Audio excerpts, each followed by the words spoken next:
Welcome back to Aetheral Space 3.6. Thank you. Yes, thank you for everyone who's been keeping up. I already see an error right here, I think, Tanhony? Okay. In his, perhaps? Okay. Let me switch to my email while I'm doing this. Yes, sorry. I off screen, I thought I died for a second when we were going to record this because I got like a super sudden pain like in the area where my heart is, and I couldn't move, and I was having trouble breathing, and I thought I was dying, but I think it was just a muscle spasm. So I'm here after a short reprieve, and we're doing Aetheral Space 3.6.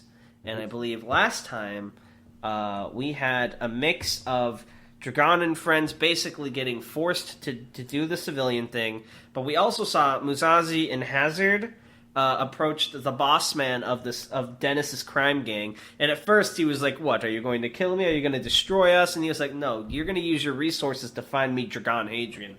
Which I was like, "That's so weird because Muzazi's all about honor and following the law, but he's working with criminals." And I was wondering if he was going on a revenge path, and that's where we are now. Did I miss anything? That's it. All right. Any input from you before we get started?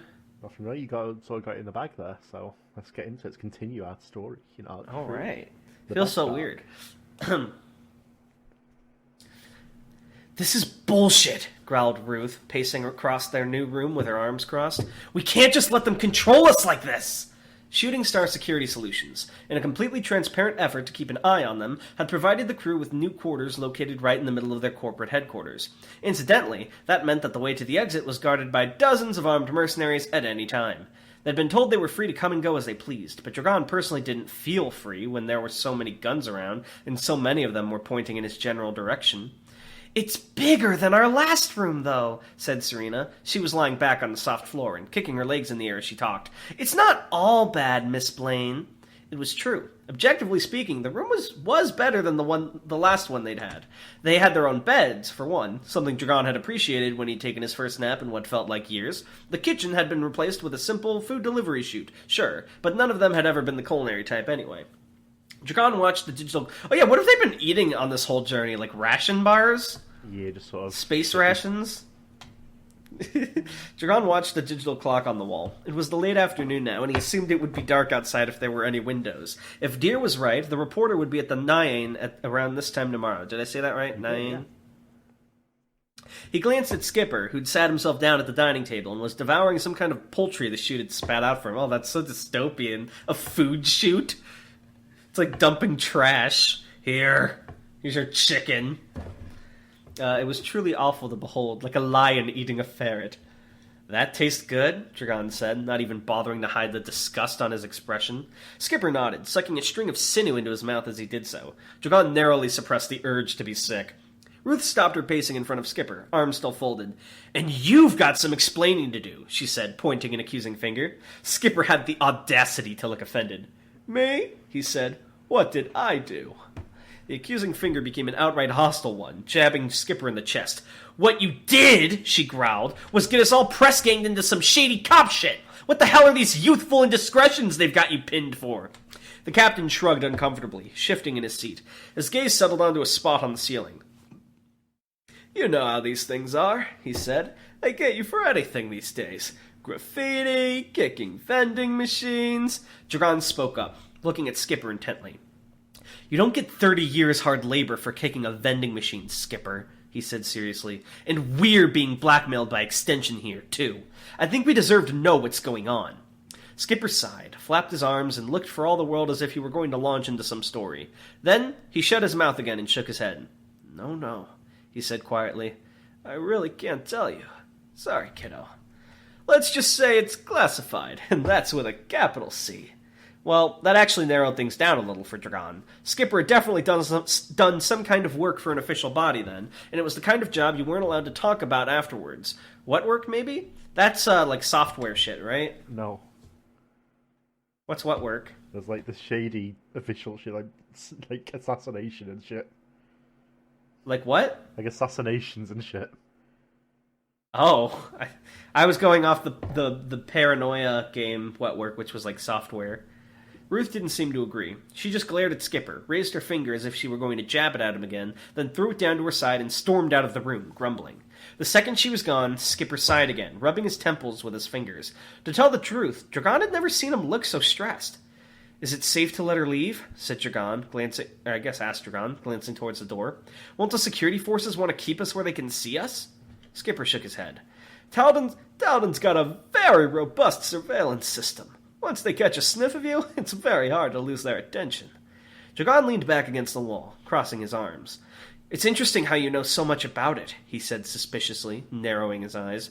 "It really isn't," snapped Skipper with surprising ferocity. Dragon blinked, mumbled some half-assed apology. He still felt like he didn't know that much about Skipper, but he didn't want to piss him off. "I get it," said Bruno, taking a sip of some tea he'd managed to procure from the food chute. "It's the same with me. I can't talk about a lot of the stuff me and Serena have seen. Security reasons." With a sigh of his own, Dragon marched off to get himself a glass of water. Were he and Ruth the only ones in this crew without some kind of dark secret? Anayane? Wait, that's not his voice. Anayane? Just the toy Musashi.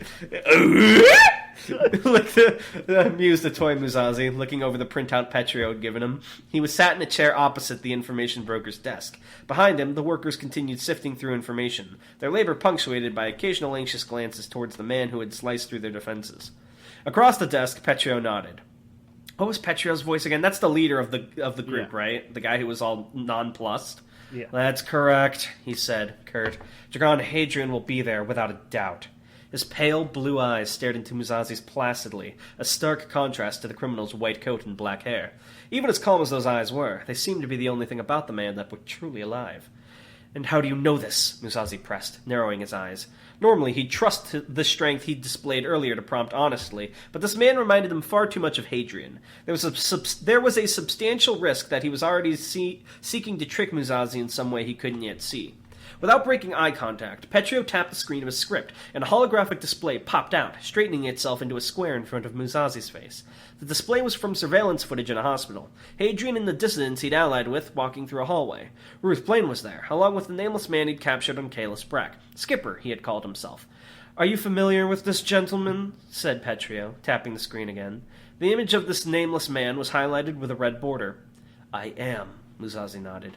"His name is unknown," Petrio went on, almost bored, "but he's referred to as Skipper where he appears in Talden records. This man has been recruited by Shooting Star Security Solutions to assist them with an investigation." Excuse me.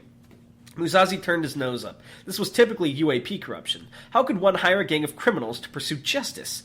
Oh, this was typical UAP corruption is how it was meant to come across. The very notion was preposterous. "What manner of investigation?" he said, doing his best to hide the disdain in his voice. "There's a gentleman calling himself the Citizen," said Petrio, steepling his fingers against his chest. "A revolutionary who has bombed buildings, assassinated businessmen, these sort of things. Skipper's crew is to assist with the effort to track this citizen down, as I understand it." Musashi stroked his chin. "I see. This citizen. Is he strong?" That would decide whether his cause was just or not. If it was, Musashi could potentially ally with him, but if it was not, then that was out of the question. "I wouldn't know. He has never been witnessed." A coward, then. That wasn't very promising. Still, he could just be skilled at concealing himself. That was a form of strength in itself. He cast the speculation from his mind for the time being. "And they will definitely be at this Nyan tomorrow night." Sorry, I mixed up the voices. "And they will definitely be at this Nyan tomorrow night." Petrio nodded. "A vital witness will appear there. They'll expose themselves to try and take him in. That will be your window to act." Before Musashi could say anything to that, he was interrupted by a bump from behind, and before he knew it, Officer Hazard had lazily draped her arms over his shoulders. "There, you see," she said, close to his ear. "Now we know where to find Hadrian, and you can stop being so damn moody." Musashi shrugged her off, cleared his throat in embarrassment. He had no reason to complain about Marie Hazard's skills, but the physical familiarity with which she operated was somewhat indecent, for lack of a better word. Oh my god, Musashi's an anime boy. He's so shy. No. His gaze settled back onto... Girls, Lubaka! His gaze settled back onto Alden Petrio. You know why? And he only loves luminescence. Oh, true. He's like, "I can't be with you, Marie. I'm sorry, but I'm already married to my sword and my job." Oh yeah, that's a good question. Do you think Musashi's married to his job or his sword? Both.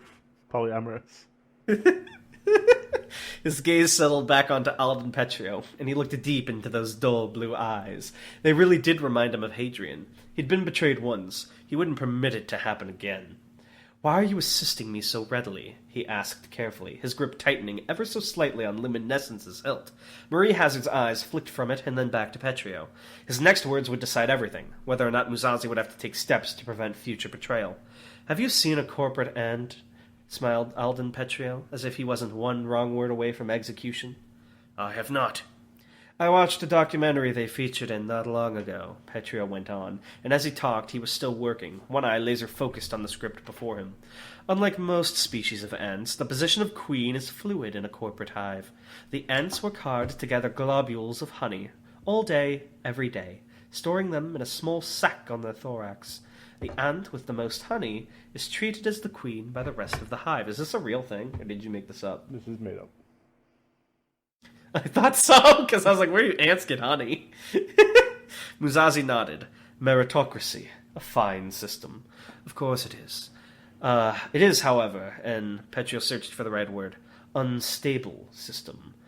Unlike among humans, there's very little strength disparity amongst ants, and so there is nothing stopping them from killing each other to ensure they have the most honey. The position of queen, as a result, changes by the minute.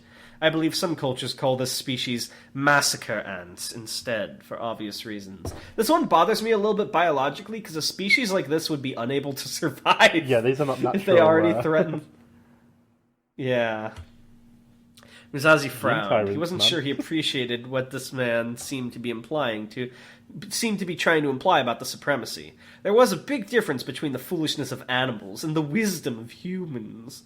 "What does this have to do with you?" Musazi said sharply, narrowing his eyes. Petro smiled thinly. "Among the corporate ants, an interesting behavior has been observed. Ants that seek not to attain the crown for themselves, but simply serve the reigning monarch. They defend the queen from threats, bring her food, and allow her to reproduce. And then," Musazi raised an eyebrow, "and then they eat her eggs," Petrio said calmly. "From what I understand, these cannibal servants have a much higher longevity rate than any other members of their species." "That's disgusting," said Marie Hazard, wrinkling her nose. "Yes," Petrio nodded. "I also dislike insects. However, you can't deny the wisdom of serving the strong and reaping the resultant benefits, rather than seeking strength for oneself." Oh, this is the contented vassal in CK2, the rare desired underling.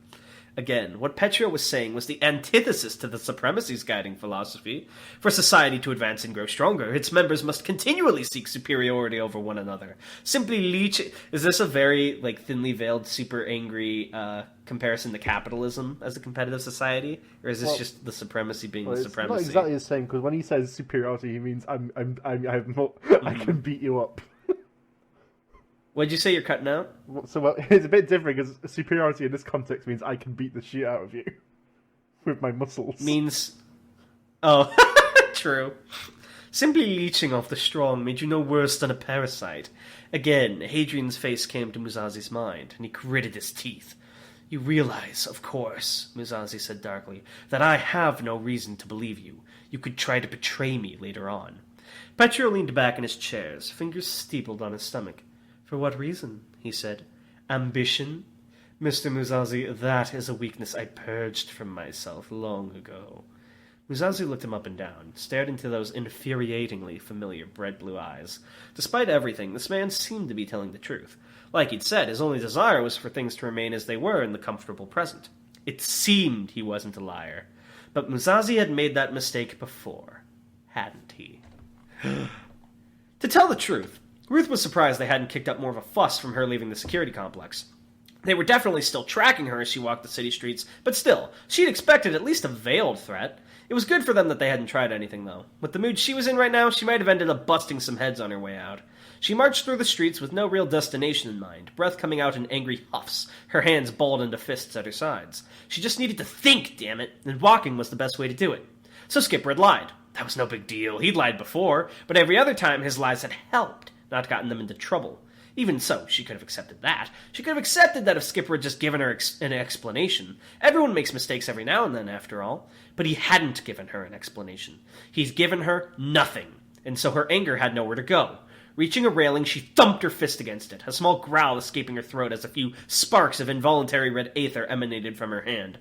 She looked out over Talden, over the towering spires, the spider web of streets that went all the way down, at the darkness down below, where only a few stray lights showed that life existed there.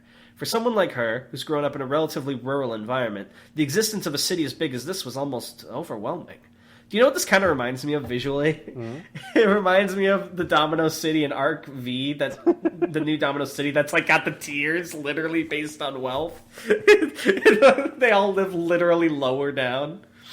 A sigh quickly followed her growl. What the hell was she doing?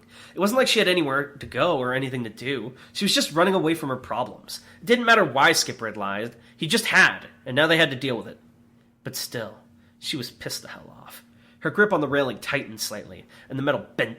I assume bent in her hands. Yeah. The metal bent in her hands. The nigh tomorrow night, huh? She muttered to herself. That left her a whole day to get this thing out of her system, and a whole city to do it in. Uh-oh, she's about to get in hijinks! That can't be good. So, pretty interesting. They're still building up. I wish it would jump into... I guess they're still built up. I tend to be an impatient reader, because I kind of want them to already be jumping into the citizen investigation a little bit, but I can appreciate the character building. And it does help that at least it seems Musazi's moving forward in his arc, even if they're going a bit still. Which also presents another kind of interesting worry for the reader, because usually it's the other way around. The villain's struggling to catch up, or they just have some vague master plan while the heroes progress. But it's very weird to see the heroes kind of be at a standstill while the villains in real time are getting more and more done. Although I know it's kind of hard to call Marie and Musazi villains, but still. Very interesting. I wonder if they're going to feel... Yeah, antagonist. I wonder if they're going to feel that pressure soon. So yeah, let me think of a question. Question. Okay. What's your theory? What did Skipper do? It can be as crazy as you want. I want to know what did he do that got him in so much trouble? What secrets is he hiding? Please don't skip leaving a comment on this video. And make sure you definitely don't use Skipper leaving a review on Royal Road. Please do. Please, anyone. Did you know that if you leave a review on Royal Road and tell Tanhony, he will perform a secret ritual to give you untold power? I will. I'll perform a secret ritual and you'll wake up the next day and you'll have been sucked into the world of Aetheral space. To sweeten the deal, we'll offer some blackmail too. If there are no new reviews by next week, from the point this video is uploaded, Tanhony will let down the satellite that lets us watch Darman videos, and you'll never be able to watch a Darman video again. I'll do it. So, think about that. My labour will come to an end. Please, I need to keep watching Darman videos. Please, leave a review. What are you doing in here? I'm having a conversation. Please, I want to do a Darman Aetheral space shitpost so bad. The citizen. While the citizen was blowing up buildings, his wife was at home and she was working out and becoming a businesswoman. And now they meet in the parking lot 4 years later. Wife, is that you? The citizen? I didn't think I'd see you here. Oh, yeah. I actually run my own business now. This is my car. Musazi comes around the corner. What's going on, honey? You're dating Musazi, a supremacy officer? Well, I was doing so well for myself. He noticed my hard work. Of course I'm dating him. I'm the Supreme, after all. Yes, honey. Come on, it's time for your 5 o'clock fucking war soul I don't know. War crime? Supremacy. When do we get like an angsty scene of the Supreme in like his fucking room? It's like, I want Jargarden's head. He carries the Aether crystal within him. You will never get this. I'm genuinely surprised. I hope it comes up at some point in the future. But I'm genuinely surprised with all the Gene Tyrant talk and how some of this is like spy/actiony that there hasn't been a plot where someone has like a code they need delivered and the code's inside their DNA, so they have to escort a person. Gene manipulation is no longer the in thing. Maybe they're an ancient being with ancient code. Maybe it's like a carcass with DNA that's still alive. Ancient carcass. The Shroud of Turin. Oh Well, the video has gone on for strangely long here. Yeah, sorry, I was reminiscing about how much I like this series. Anyway, I hope you guys are enjoying. Let us know what you think in the comments. Answer the question if you feel free. Thank you for those of you who watch. You are very based and epic. Thank Bye. you. I cherish you. Bye.